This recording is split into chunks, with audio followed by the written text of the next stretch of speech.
News first சக்தி TV பிரதான செய்திகளின் தலைப்புச் செய்திகள்.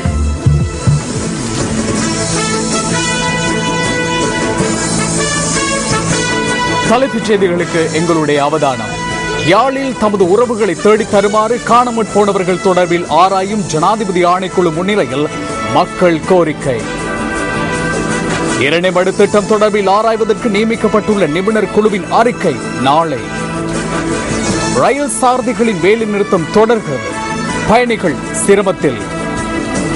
நுரைச்சோலை மற்றும் சம்பூர் அனல் மின் நிலையத்திற்கான அனுமதி முறையான விலைமனு கோரல் ஊடாக வழங்கப்படவில்லை என இலங்கை மின்சார சபையின் பொறியியலாளர்கள் சங்கம் தெரிவிப்பு. தொடர்ந்து பிரதான செய்திகளோடு கிருஷாந்த் ராஜ் மற்றும் சந்திரிகா ஆர்வம். வணக்கம். நீங்கள் கேட்டது இன்றைய தலைப்புச் செய்திகள். இனி விரிவான செய்திகள்.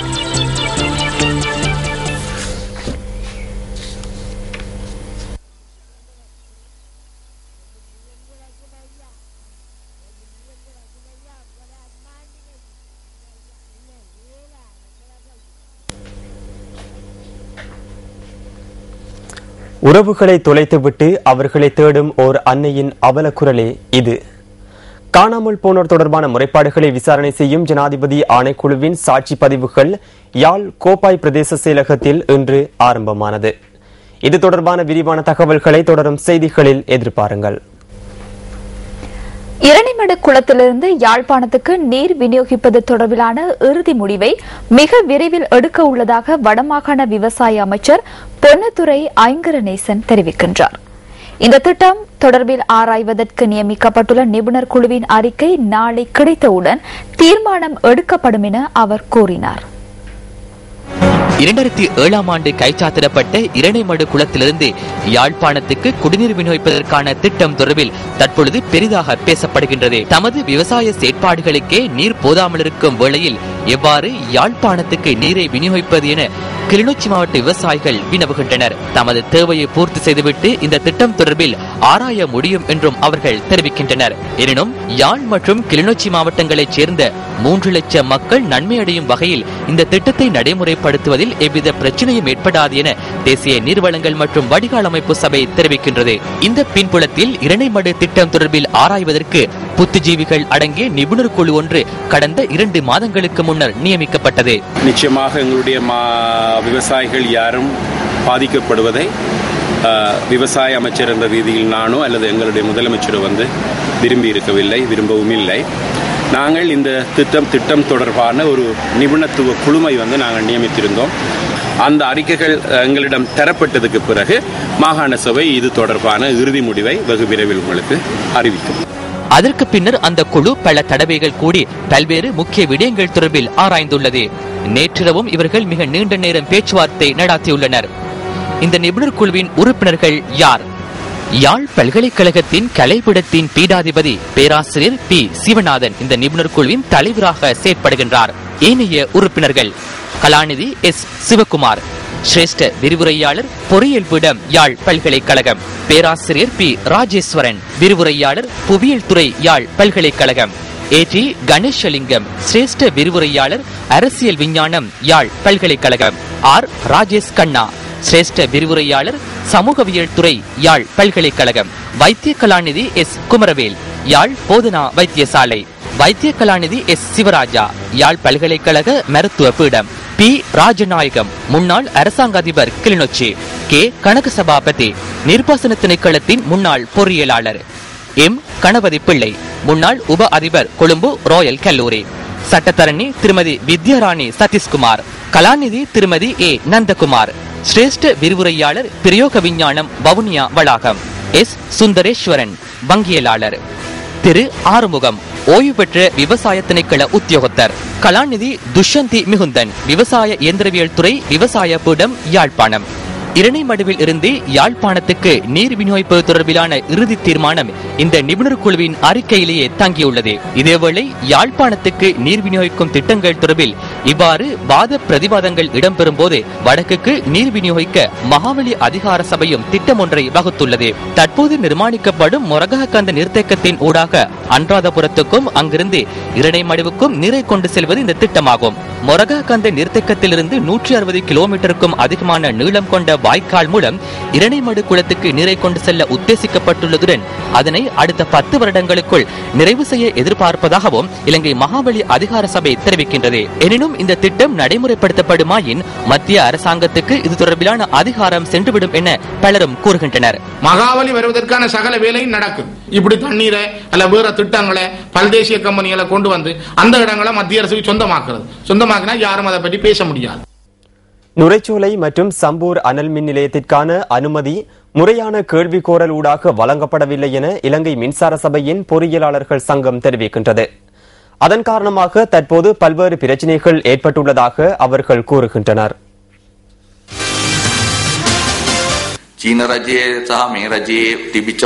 சீனாவிற்கும் இலங்கைக்கும் இடையிலான உறவுகளின் பலனாக அனல் மின் உற்பத்தி நிலையங்கள் தேவை என்ற அடிப்படையிலேயே இது உருவாக்கியுள்ளது. அது பகிரங்க அறிவித்தலுக்கு ஏற்ப இடம்பெறவில்லை. அதாவது எமது தேவைக்கு ஏற்ற வகையில் நாம் விரும்பும் மின் உற்பத்தி நிலையத்தினால் பெற்றுக்கொள்ளும் இயலுமை எமக்கு இருக்கவில்லை. பகிரங்கமாக விலை மனு கோரி இருந்தால் சிறந்த இயந்திரம் ஒன்றை பெற்றுக்கொள்ள முடியுமாக இருந்திருக்கும். அதே போன்று சம்பூர் மின் உற்பத்தி நிலையமும் எமக்கு ஏற்ற வகையில் கிடைக்கவில்லை. நாம் ஏற்றுக்கொள்ள வேண்டிய உண்மைகள் உள்ளன. இலங்கை மின்சார சபையினால் தமக்கு வேண்டிய விதத்தில் எதனையும் செய்ய முடியாது போயுள்ளது. இதற்கு அரசியல் ரீதியில் சீனா மற்றும் இந்திய அரசாங்கங்கள் உதவி புரிகின்றன. அவர்களுக்கிடையில் தொடர்புகள் உள்ளன. அது மாத்திரமில்லாமல் நமக்கு இது தொடர்பில் பேச முடியாது.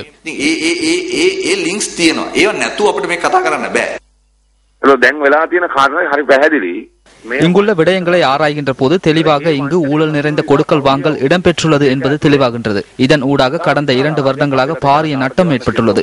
அதனை மக்கள் செலுத்த வேண்டியுள்ளனர். எனினும் அரசாங்கம் தான் நினைத்தவாறு கடையில் பான் வாங்குவது போன்று சீனாவில் இருந்து பெற்றுக் கொண்டுள்ளது. இவ்வாறு மிகப்பெரிய அழிவை ஏற்படுத்தியவர்களுக்கு எதிராக எடுக்கும் நடவடிக்கை தான் என்ன?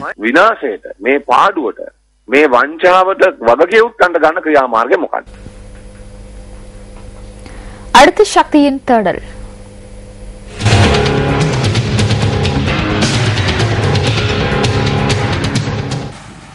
முகாம் வாழ்க்கையில் பல சுகாதார சீர்கேடுகளை எதிர்நோக்கிய மக்கள் இன்றும் சுகாதார சேவையை பெற்றுக்கொள்வதில் சிரமத்தை எதிர்நோக்கியுள்ளமை வேதனைக்குரியதே. கிளிநொச்சி மாவட்டம் பூநகரி பிரதேச செயலக பிரிவில் உள்ள பிரதேச வைத்தியசாலையே இது. இந்த வைத்தியசாலையின் மூலம் சுமார் 20 கிராமங்களுக்கும் அதிகமான மக்கள் பயன்பெற வேண்டியுள்ளது. எனினும் இந்த வைத்தியசாலையானது தற்போது தனியார் கட்டடம் ஒன்றில் பல குறைபாடுகளுக்கு மத்தியில் இயங்கி வருவதை இந்த காட்சிகள் உறுதிப்படுத்துகின்றன.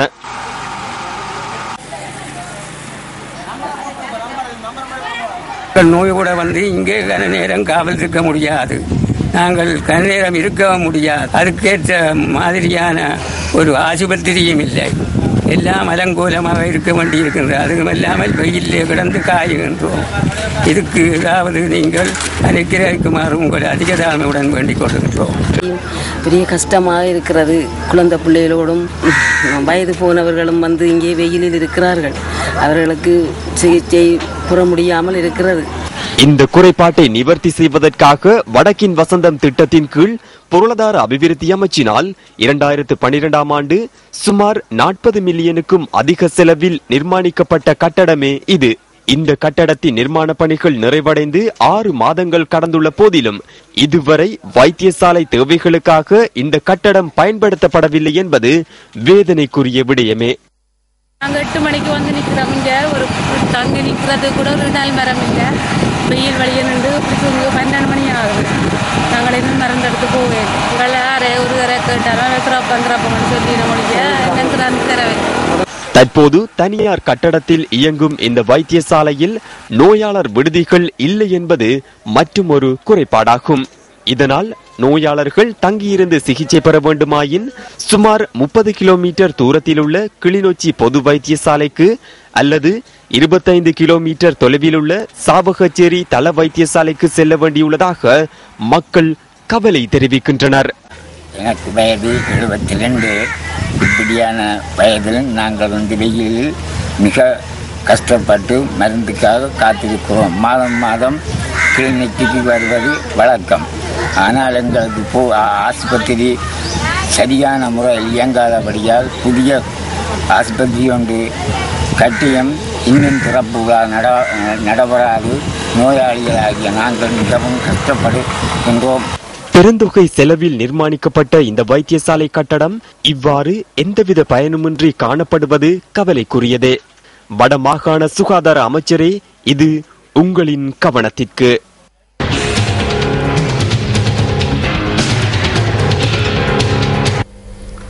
மக்கள் விடுதலை முன்னணியின் எமது நோக்கம் என்ற கொள்கை பிரகடனம் இன்று இலங்கை சட்டத்தரணிகள் சங்கத்திடம் கையளிக்கப்பட்டது.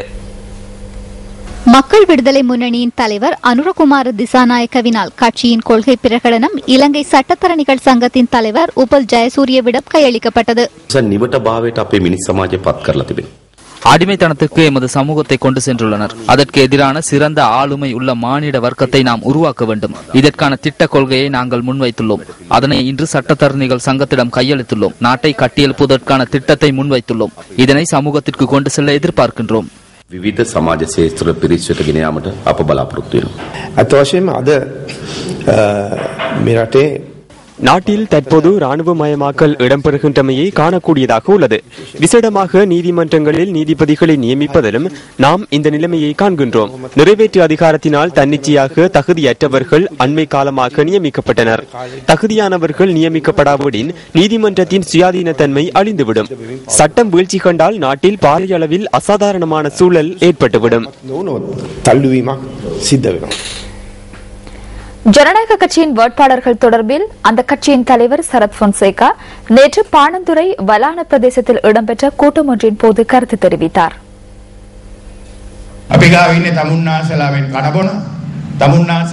எமது கட்சியில் உள்ளவர்கள் உங்களை போன்றுதான் சாதாரணமானவர்கள். அவர்கள் உங்களை போன்றே உணவுகளை உட்கொள்கிறார்கள். பஸ் வண்டிகளில், ரயில்களில் பயணிக்கிறார்கள். அது மாத்திரமல்ல, உங்களது பிரச்சனைகளை உணர்ந்து உங்களுடன் வாழக்கூடியவர்கள். இவர்கள் சுயநல அரசியலில் இணைந்திருப்பார்களாயின் அவர்களுக்கு ஜனநாயக கட்சியில் இடம் கிடைத்திருக்காது. ஜனநாயக கட்சியின் கொழும்பு மாவட்ட வேட்பாளர் சுசில் கிண்டல் பிட்டியவும் இந்த கூட்டத்தில் கலந்து கொண்டிருந்தார். இந்த நாட்டை சரியான வழிக்கு கொண்டு செல்ல வேண்டுமாயின் நாட்டில் ஒழுக்கத்தை ஏற்படுத்த வேண்டும். இதற்கு நல்லொழுக்க குணாதிசயங்கள் கொண்ட தலைவர் ஒருவர் தேவையாகும். நாட்டை நேசிக்கக்கூடியவரும் ஊழல் மோசடிகளற்ற ஒருவருமாக இருக்க வேண்டும். அவ்வாறு ஒருவர் இருப்பாராயின் அவர் ஜெனரல் சரத் பொன்சேகா மாத்திரமே.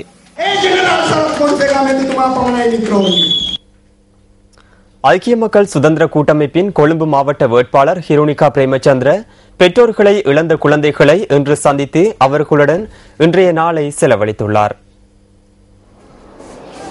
கோட்டை பாகுட வீதியில் அமைந்துள்ள வஜ்ரஸ்ரீ சிறுவர் இல்லத்திற்கு இன்று காலை சென்ற ஹிருணிகா பிரேமச்சந்திர குழந்தைகளின் நலன்களை கேட்டறிந்தார். பின்னர் குழந்தைகளுக்கு பாடப்புத்தகங்கள் மற்றும் உணவு என்பவற்றை வழங்கினார்.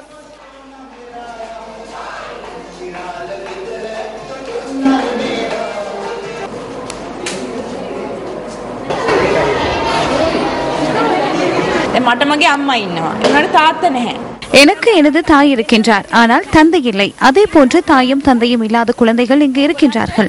எங்களை தந்தையை போன்று கவனித்துக் கொள்ள இந்த தேரர் இருக்கின்றார். அவரை போன்று நாங்கள் அனைவரும் உங்களிடம் அன்பு செலுத்துவோம்.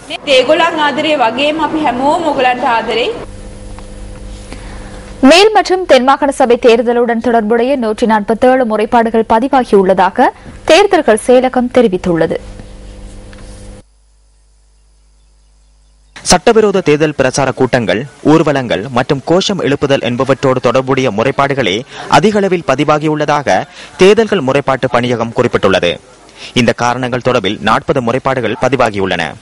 அரச வாகனங்களை முறையற்ற விதத்தில் பயன்படுத்தியமை தொடர்பில் 13 முறைப்பாடுகளும், அரச ஊழியர்களுக்கு இடமாற்றங்கள் மற்றும் பதவி உயர்வுகள் போன்ற விடயங்கள் குறித்து 33 முறைப்பாடுகளும் பதிவாகியுள்ளன. அரசு ஊழியர்களை தேர்தல் நடவடிக்கைகளில் ஈடுபடுத்தியமை தொடர்பில் 12 முறைப்பாடுகள் பதிவாகியுள்ளதாகவும் தேர்தல்கள் முறைப்பாட்டு பணியகம் சுட்டிக்காட்டியுள்ளது. இவற்றில் கொழும்பு மாவட்டத்திலேயே ஆக கூடுதலான 43 முறைப்பாடுகள் பதிவாகியுள்ளன. கம்பஹா மாவட்டத்தில் 16 முறைப்பாடுகளும், களுத்துறை மாவட்டத்தில் 24 முறைப்பாடுகளும் பதிவாகியுள்ளதாக தேர்தல்கள் முறைப்பாட்டு பணியகம் தெரிவிக்கின்றது. இது தவிர காலி மாவட்டத்தில் 11 முறைப்பாடுகளும், மாத்தறையில் 12 முறைப்பாடுகளும், ஹம்பாந்தோட்டையில் 7 முறைப்பாடுகளும் பதிவு செய்யப்பட்டுள்ளதாக மேலும் சுட்டிக்காட்டப்பட்டுள்ளது.